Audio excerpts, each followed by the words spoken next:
ಅಂತಿಯಾ ಸುಮ್ಮಿ ಅಂತಿಯಾ ಸುಮ್ಮಿ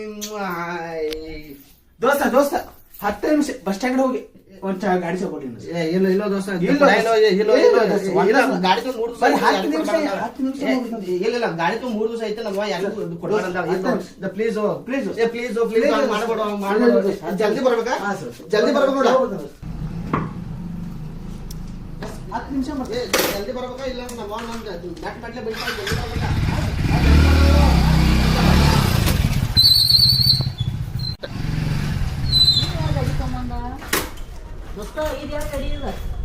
ಏನ್ ಮಾಡ್ತೀವ ದೋಸ್ತ? 30,000 ರೂಪಾಯಿ ಕೊಡಿತ್ತು.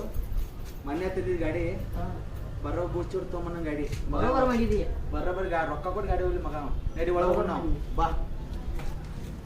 ಮಗ ಇವ 10 ನಿಮಿಷ ಹೋಗಿ ಬರ್ತಾನ ಅಂತ ಹೇಳಿದ. ಅವ ಎಲ್ಲಿ ಹೋಗ್ಯಾನ ಮಾರಾಯ? ಹಲೋ, ಯಾಕೋಲೆ 10 ನಿಮಿಷ ಹೋಗಿ ಬರ್ತಾನ ಅಂತ ಹೇಳಿದ್ರಿ. ಎಲ್ಲಿ ಹೋಗಿದ್ರಿ? ಜಲ್ದಿ ಬರ್ಲಿ. ನಮ್ಮ ಫೋನ್ ಹೆಚ್ಚು ಟಾರ್ಚರ್ ಕೊಡತಾಳ, ಲಗು ಬರ್ಲಿ. ಅಲ್ಲೋ ರೊಕ್ಕ ತಗೊಂಡ್ 3 ತಿಂಗಳಾತು. ರೊಕ್ಕ ಕೊಡದ ಆಯ್ತಾ? ನಿಮ್ಮ ಮನಿ ಬಂದ್ ನಿಲ್ಲು ಎಟ್ಟೋತು 3,000 ರೂಪಾಯಿ ಕೊಡು. ನೀನ್ ಗಾಡಿ ತಗೊಂಡ್ ಹೋಗ್ ಮಾಡ.